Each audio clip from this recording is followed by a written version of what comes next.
Afternoon and welcome to Chat Room. My name is Beatrice and we have my co-host with me here, Dedan. Hi, say hi to everybody, Dedan. Yeah, hi, how are you, bitches? How's been your week? It's been a good week, very eventful. I thank God for staying busy. I think with these times that we're in the pandemic, kids going back to school. It's been an eventful week, juggling between making sure that you have the right resources for the kiddos. Few weeks, the kids are going to be, virtually learning. And so it's been an interesting moment, even though we did that for a better half of the last year in school.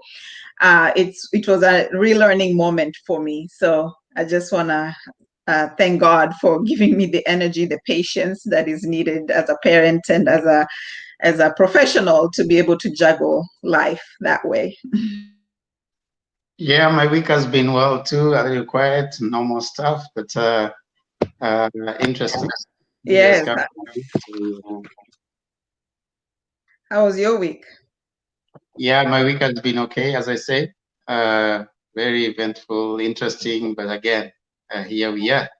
Yes. Welcome everyone to our show today. As we promised last week, we are going to be having a guest come in, show up, be here with us. But before then, we are going to have Beatrice taking us to the inspiration moment. Beatrice, you can do it.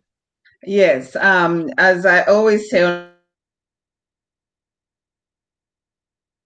week to my experience, and I share it with you because I believe that we all have something to learn from each other. And so if we can come together and share our experiences, share what is going on in our lives from a developmental perspective, from a growth perspective, then we can piece it all together and we can make our world better than it is day by day. So today I want to focus on a topic that I believe as a leader, as an influencer, it's something that is near and dear to my heart. And that is a topic of standing out. When 2020 started, I actually termed it as my year of standing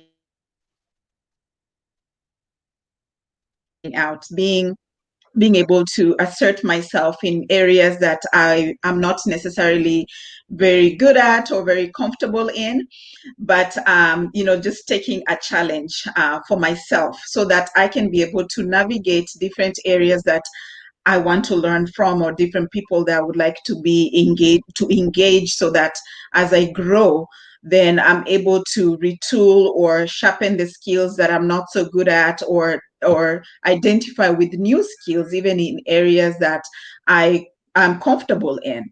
So I looked at this week as I was thinking through this topic and how to present it to you all, because I mean our experiences are different, but I like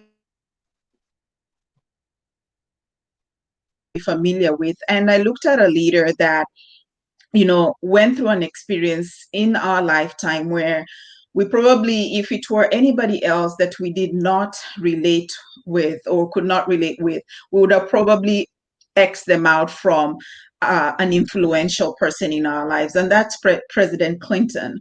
When I think about his experience, especially in his presidency, he had the experience of course, the scandal that we are all familiar with. But because of the fact that he had this presence where when he spoke, you felt like he was speaking directly to you, and everybody stood and listened to him. So I looked at his journey onto his presidency, and I realized that he started very early on in his life and he became a governor at the age of 32. I realized that for him to be able to stand out and actually become a president in this country, great country of the United States, he started early on in his life. His journey started at the age of 32. He became the governor. Earlier on, of course, he was involved in many things. He went to school to be a lawyer, and he was able to eventually become the president of this great country. So he had to, in order for him to be an influential leader, in order for him to stand out, in order for him to capture our attention as he did throughout his career, he had to build this track record of success. And he did that starting earlier on in his journey. It took him up over 20 years. He started at the age of 32 as being the governor of Arkansas, and then being elected 4 times in that position, and then later on just became attorney general, and his journey continued. He built his career, he built that credibility in his journey up to him being the leader of this great country. So even though along his journey, he met things that we could possibly not relate to, his presence as a leader actually allowed him to still maintain that credibility and that sense of substance as a leader and his area of expertise. So I brought this topic of standing out because I want to encourage somebody out there who may be not started a journey in his life or her life of maybe into leadership, into areas that you're familiar with or areas that you want to grow into, to say that it takes time. Don't be disappointed. It might actually be the journey of standing out. It's a journey that we all need to take, because in order for us to be somebody in something, we have to be active. We have to be active in whatever it is that we want to do in this life. And that might require you to detach yourself from the things or people that you may be kind of leaning onto, because sometimes we use other people as crutches, and we say, in order for me to get to the next level, I need this individual in order for you to stand out. So it requires you, in order for you to stand out, it might require you to take or to make some really tough decisions in your life, but they're important decisions in order for you to be successful or to actualize your career or your dream or your goals as an individual. So thank you for listening, and thank you for being part of Betty's inspirational moment. Just remember to stand out as you start.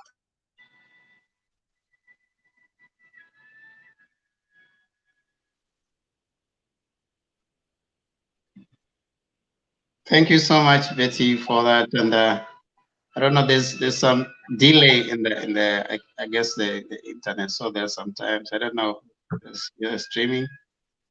So there's some of what you're saying that is getting lost. But I hope we'll a little bit of technical hitch, but I hope we'll overcome it as the show goes on. But thanks so much, everyone, and thank you. We love your feedback. We love your questions. If you have questions, you can always be sending them to us. So, we want to move straight up, I guess, to our talk for the day, chat for the day. As we promised, we always have great shows we'll be planning for you every Sunday. We discuss topical issues. We bring for you interesting news. We bring for you different things that are happening within and around us. So stay locked in here. This is sponsored by Beat LLC. You can always come into our website. I mean, Facebook page. Soon website. Yeah, that's it's called Walking in Faith. So we'll be having our website soon. So for now, come to our Facebook page and like and send more people, get to know what you do. Look at all the videos first and all the coming ones we put in there. But much more, we appreciate you as you stay here with us. So, Beatrice. Yes, thank you, Dedan. As Dedan mentioned, we need you to stay locked. We need you to share our conversation with others. Share our Facebook page, like our Facebook page. When you come to visit our page, just remember our conversations are about mental health, and mental health touches spiritual. We want to ensure that you stay engaged with us, and so that we can build this network of knowledge, and you can be a participant also in the conversations that we're bringing to you. And today is actually a great day because when I look at the conversations that we started earlier on this year up to now, we're able to even bring guest speakers to our show. And today, as we promised last week, we do have a guest speaker, and she's a great friend of mine and a great community leader. I don't know if you can still hear me, or do you still receive the delay, Dedan? There's a delay. I think maybe we'll have to deal with it as we move on. There's, I think, internet's So connection issue. I truly apologize for the delay. I think, Dedan, you're going to take on the conversation with our guest today because the delay seems to be of a hiccup to us. But today we do have a great speaker with us here today. She's Miss Vanessa Allen. She's a graduate of Oral Roberts University with a Bachelor's of Science degree in elementary education. And she also holds a certificate on core subjects, English, math, science, and social studies.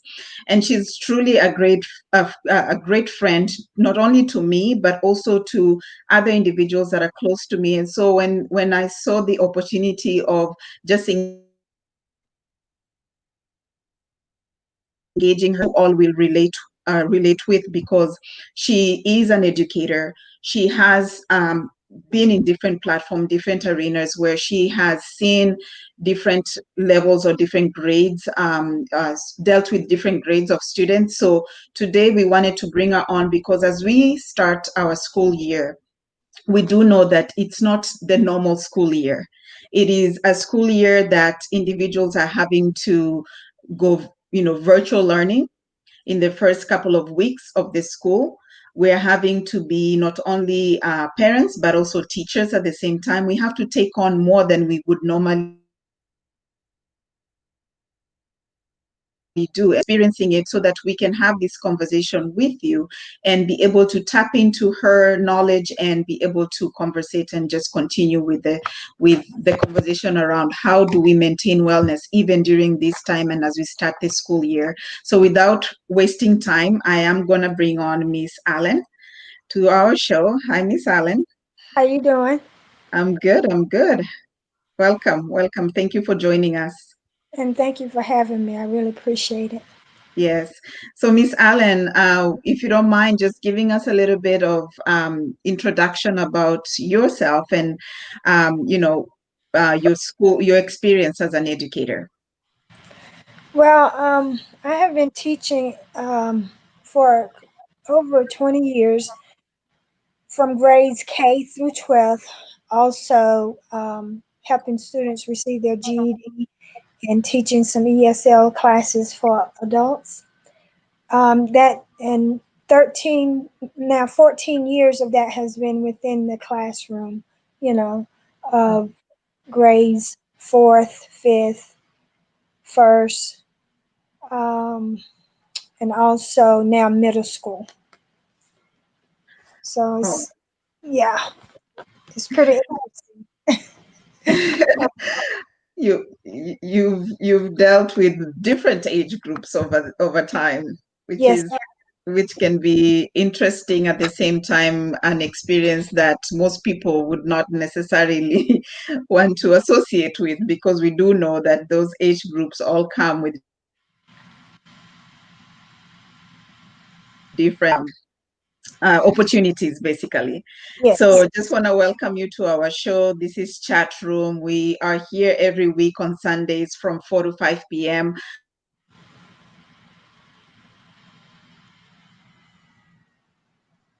Our mental health is a conversation that focuses on not only focuses on depression, anxiety, and depression, anxiety, all the different aspects of mental illness, but it's about ensuring that before we get to that level of depression and anxiety, that we are taking care of ourselves. And with the school year starting, we do know that parents are having to adjust and adopt Yes. current school year and a current pandemic, we have to tool ourselves. We have to equip ourselves with ways to manage our children in our current environment. So, just wanted to give you the opportunity to talk about what are you doing as an educator? What is your experience with the school year starting?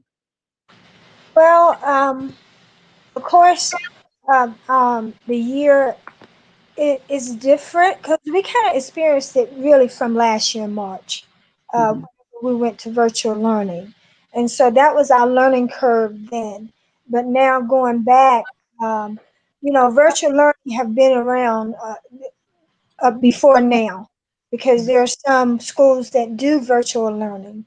Uh, but now, since it affected the public sector more so because of the pandemic, everyone had to go virtual. But it's really what the parent and the student and the teacher come together and make it happen, because it's all a learning curve for everyone. It's a learning curve for, me, the teacher. It's a learning curve for the students that have never done it before, and the learning curve for the parents that have never done it before. But it can be done, but um, you have to get them on a routine, Mhm. going into virtual learning, because sometimes your sleep habit can be off, and now you have to get back into a routine of as if you was going to school. So, I mean, going into the school building, let me put it that way. And then that way, the your child or children would be ready, because they, for some reason, they have the idea that virtual learning is way different than being in the classroom, and actually is really not. The only difference is it's done over the computer versus going inside the classroom, because you can do as much. uh, the, the child can learn as much as if he was inside the classroom, the Mhm. same, because it has to be monitored. But if it's left unmonitored, it might be a different scenario for that child. Because if the child is not, being on time for class, and he's coming in 15 minutes late, that wouldn't be good. So you have to train, your children to come in on time, just like if they was walking inside the classroom, and that will help their mindset. And another thing is, uh, is better when a child is fully dressed versus in their pajamas, because you have a different mindset when you're in your pajamas. You land in your bed. I mean, you're not as tentative as you should be, and you're gonna miss some very important information going forth, because what you're laying down versus in a nice like teachable area where you have your Chromebook there, you have your notebook ready, you have your pencils trimmed, your markers ready to go, because everything is going to be given to uh, your child from the basis of their internet, their iPad, their Chromebook. Everything is going to be right there for them to do. And it will be also videos they will have to take notes from, because actually right now we have a system that we use that I can do a auto and a video every morning to my students. And they will see it in their announcements saying, well, this is our day, get ready for your day, this is what we're going to be doing. And so that's another platform that we're communicating with our students to make them feel comfortable with virtual learning until we can all come back into the classroom. Because we as teachers, yes, we want all our students to come back to the classroom, but yet and still we want it to be a safe return. We don't want it to be a return that's going to cause us a delay if the school have to close again. And that's a delay for the student and for us. So hopefully, everyone would make sure that, you know, not having symptoms and they'll come back, healthy and not sick. So we're able to return back to school.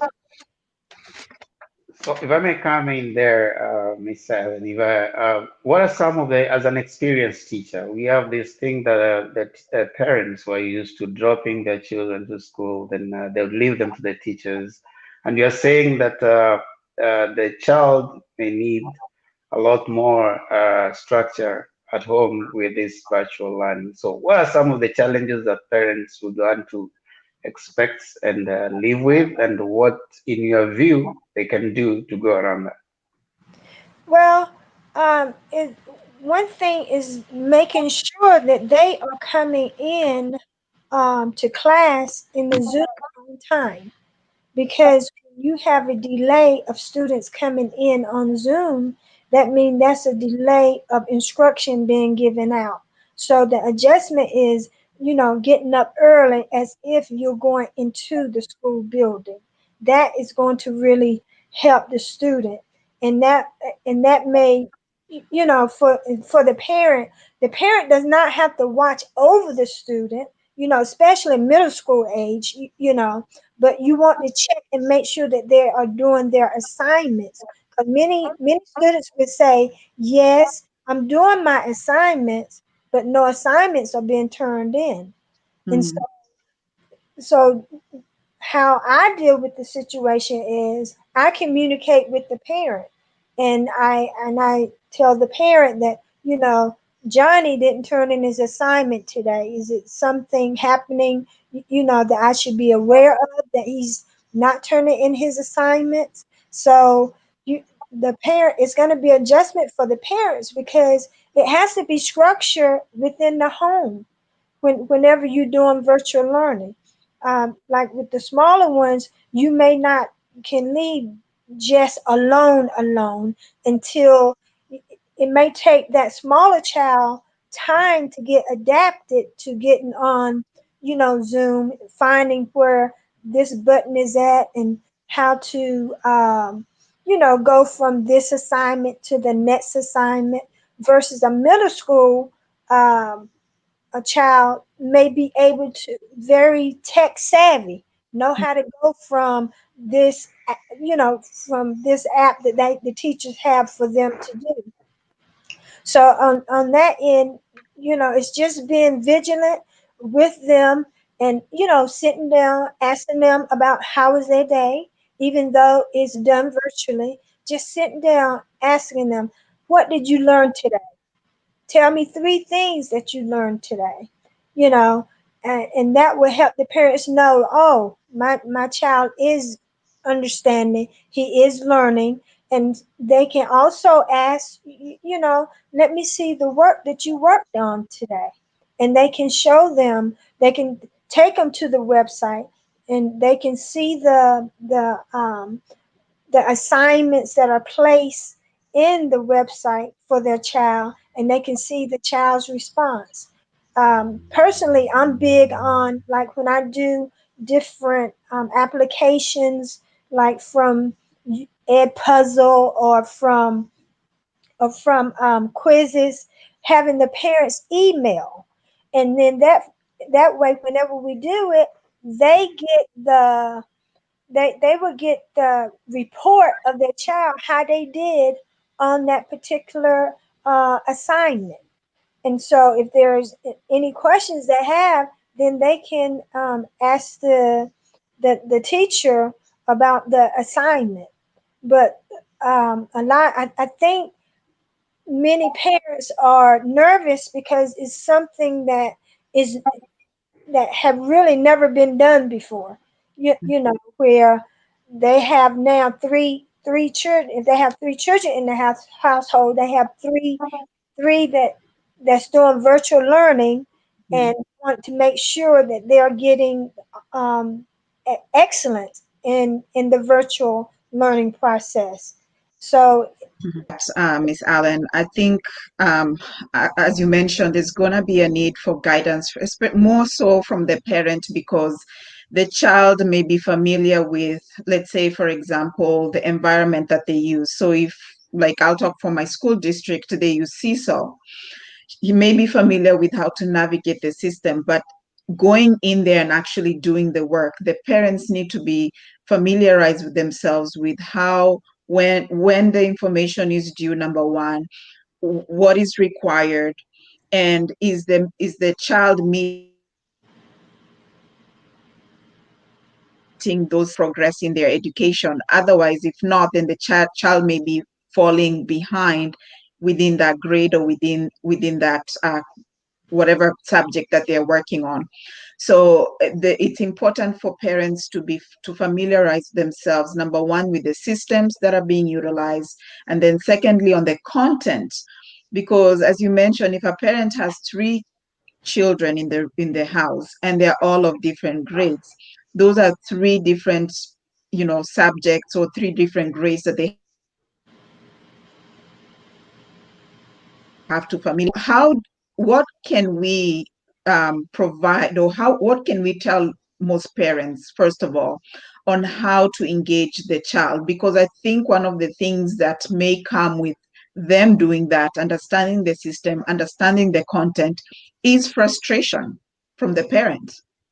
And we know that during this pandemic, there's been an increase in sort of, abuse in children, and parents can get frustrated. So what are some of the things that they can tap into? Resources, for example, in school? Are there resources out in school or even out in the communities that they can tap into to navigate their way into helping their children? Yes, first of all, the teacher is going to provide all the resources that the parent would need to communicate. Um, our platform, we use a platform called Remind, and just making sure that they get connected with whatever platform that their child is using, like Seesaw. And if they don't understand how to use Seesaw, it's important for the parents to reach out to the teacher and say, I am having problems really knowing how to navigate. Um, Seesaw or whatever platform that the teacher is using.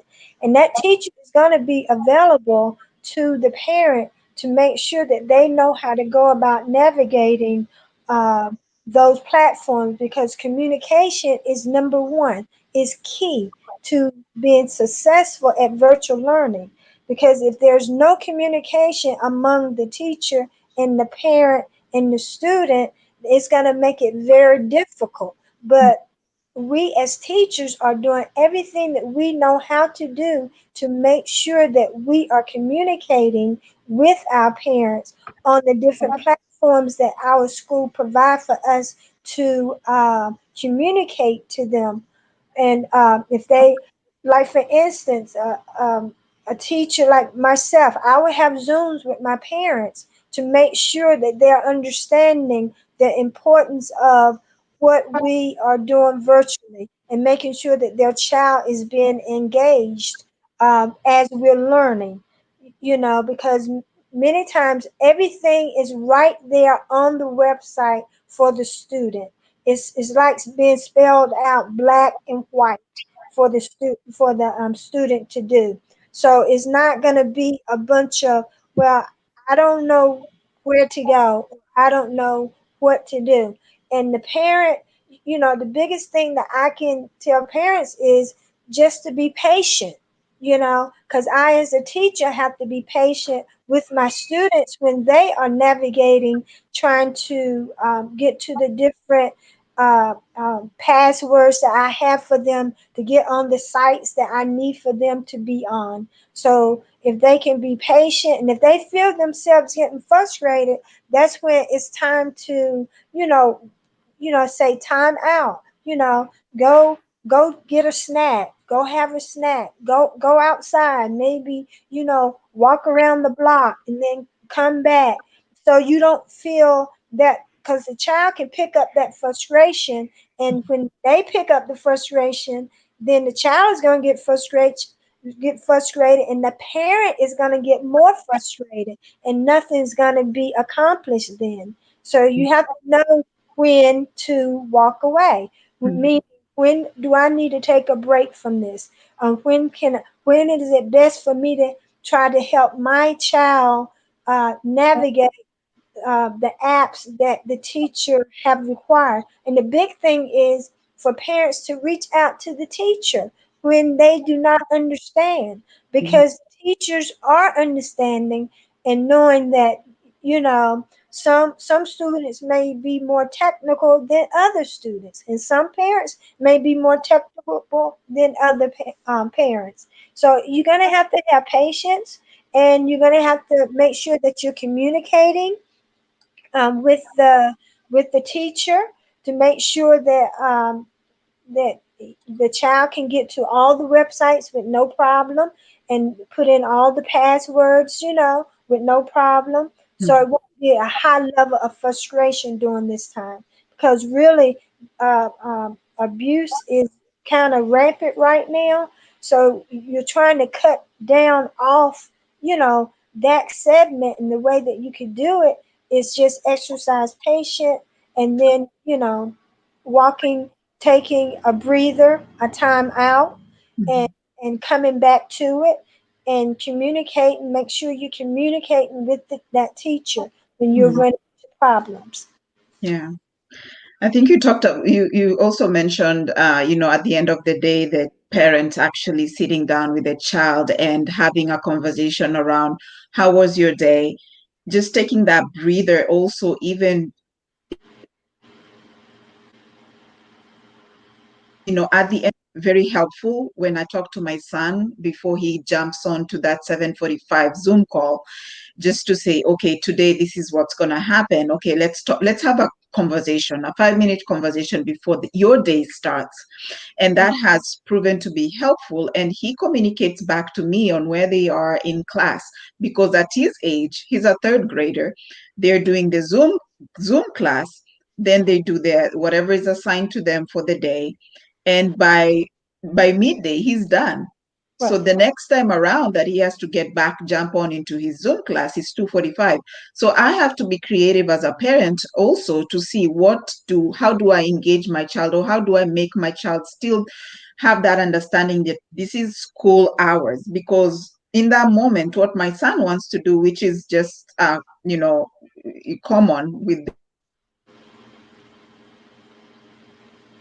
kids at that age, is important. And the way we do that, it's through communicating, Mm-hmm. having that communication and having a conversation with them. Because even though he's 8, it's important to respect the fact that he also holds an opinion, Right. and to just listen to them. Because now that we are home with them and we are teachers and parents, we have to acknowledge the fact that you as teachers do listen to your 8-year-olds, your 5-year-olds.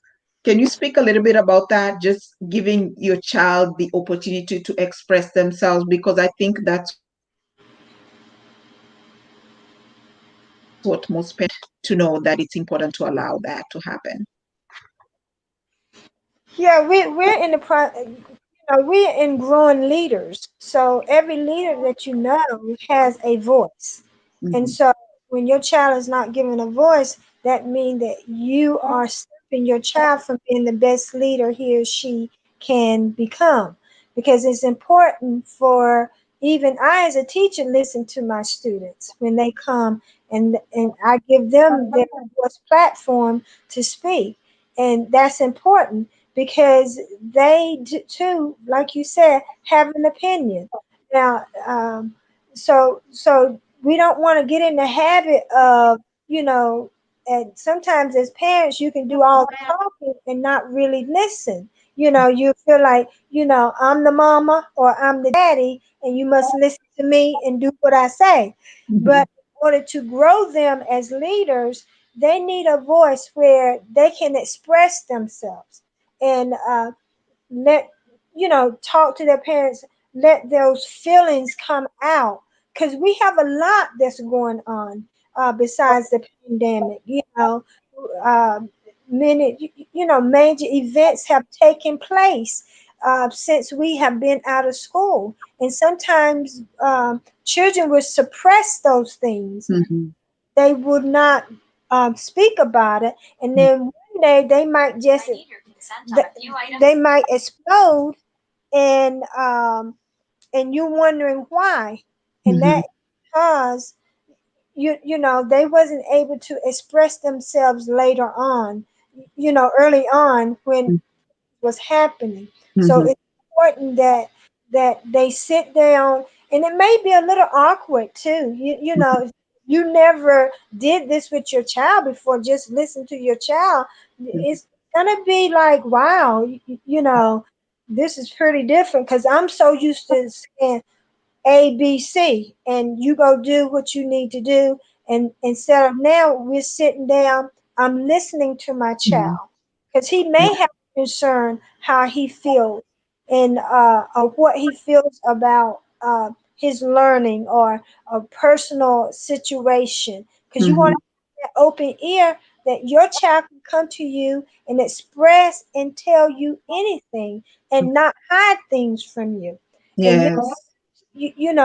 children hide things from their parents because they're never given the platform of sitting down and being able to talk with their parents. And Yeah. so that's why they go outside their parents instead of um, talking with their. Yeah. So, this Alan, I would just like to give a follow-up to that. When the children are coming to school, they are a little bit detached from home when they are away at school. But now that there's virtual learning, there's a continuation of the home. You realize when they're coming to school, they go those moments where they talk to the teachers for that period. Now, assuming in your own view as an expert, I mean, there's that. How do you get to pick from the children, or if they're having a toxic environment at home that is not enabling them to pick Right. out on what the studies are going on as a teacher.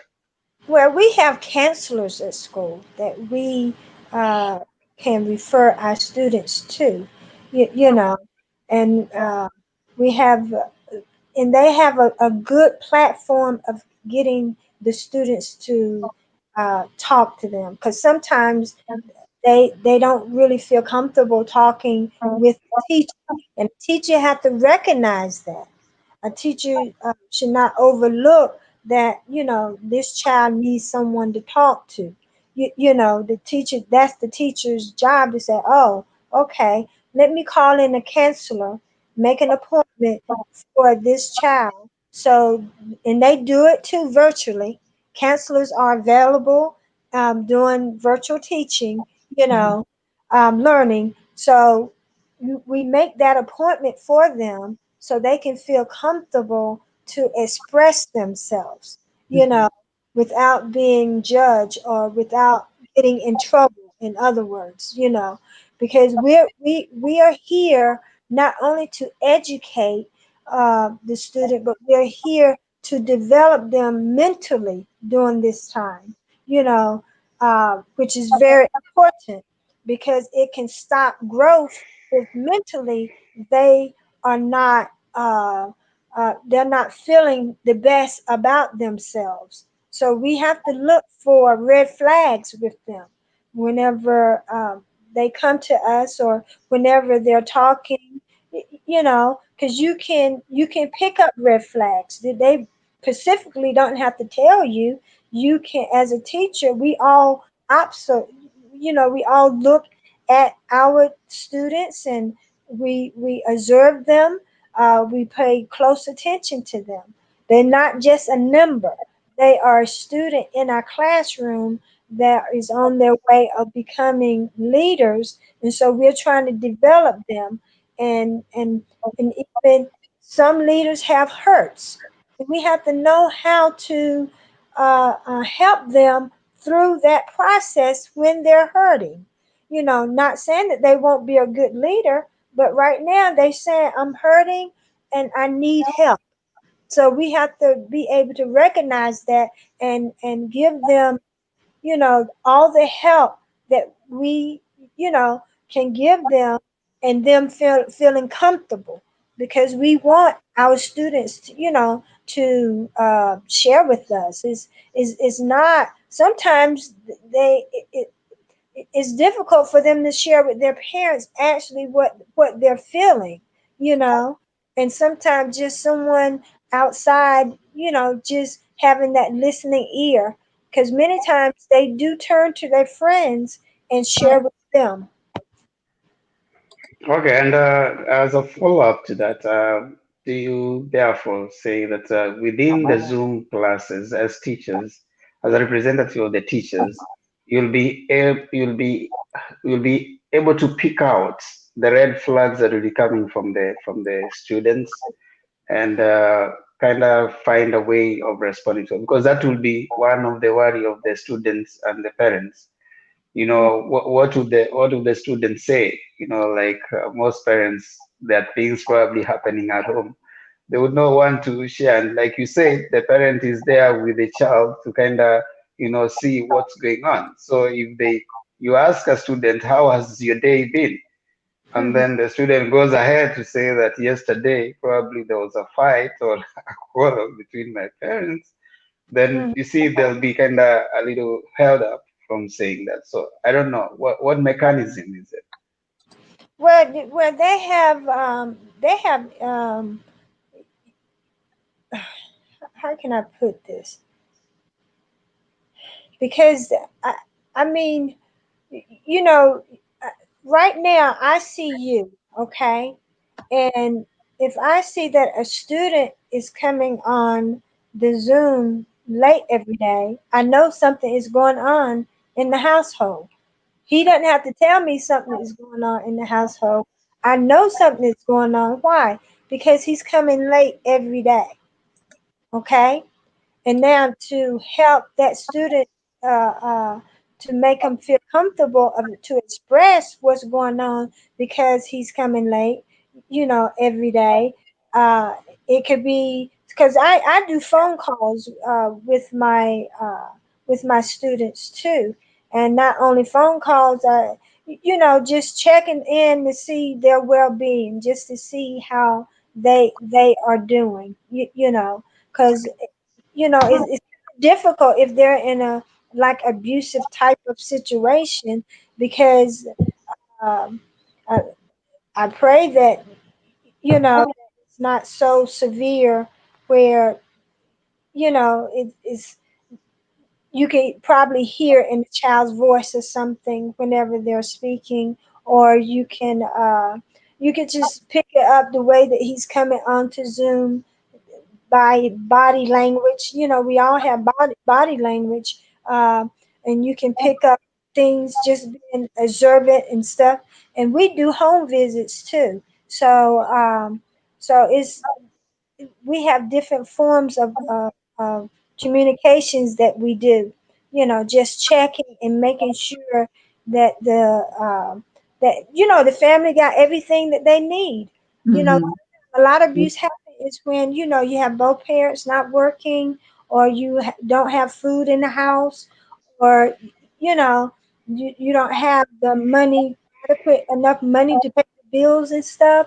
You take those frustrations out sometimes on the child, and it shouldn't be taken out on the child, because there's so many resources out here to help families to pay bills, help families for grocery. It's an abundance of supplies that's out here, and the counselor have those numbers for the parents. Of where to the places that they can go uh, for some different type of needs for the household and stuff. Yeah. Yeah, thank you, Miss Allen. I think that those are great insights and things that we need to be looking out for, especially when it comes to being in a toxic environment. I think even as a healthcare worker, those are some of the things that we look at for an abuse or being in a toxic environment. Body language, just the child may be coming in unkempt late, And those are things that we need to be cognizant of as educators and also as parents. Because myself, or the one thing that I want to do is, even when they're coming in class, is that I'm present as a parent, that I'm ensuring that he's actually on. So it's our responsibility to do that as parents, to ensure that the child is actually in class and what's happening in the environment. Maybe even just sitting next to them, and just we can also pick up also in our classrooms, is there something that's going on that we can alert our teachers on, saying, hey, I'm a bit concerned on what this person mentioned. Just because it's virtual learning, people are comfortable in their homes, a child could mention something that the teacher may not really quickly pick up on, but as a parent I could pick up on and actually raise an alert on. For everybody that's joining or will be viewing this recording later, we're talking about just being prepared as parents, as teachers, or now that school has started. What are some of the things that we're going to experience or anticipating as parents and as educators when we're going back to school with this new year? Vanessa, Miss Allen, has joined us today to help us with this conversation. She's an educator. She's a subject matter expert, nominated by her friends and colleagues as being the Teacher of the Year twice in a row in her middle school. So that's shows that people are seeing and are able to nominate her and as the Teacher of the Year. Just let's talk about, as a follow-up to that conversation, let's talk about cyberbullying. And just take a few minutes to talk about cyberbullying, because now the kids are on the internet. And we do know that cyberbullying has been something, or a conversation that has been an ongoing, battle that we're trying to manage. And we have David's law that is in place currently. Anybody that's aware and does not report it is also could be found culpable. So we want to talk about cyberbullying during this time. What is the one thing that we can do to ensure that that does not happen with our children?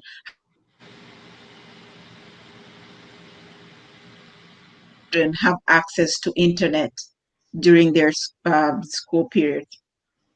Well, every school has in place, once a child is caught cyberbullying, they they they could get expelled from school, because they take that very seriously Mhm. when someone does that. So there are things in place in every school. In every school, there are things in place for that.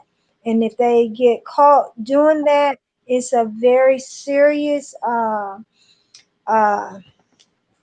thing that will happen of them not being at that school, because TEA have it out. We have to do compliances, and that is one thing that we have to do, is of taking care of making sure that that's not going on.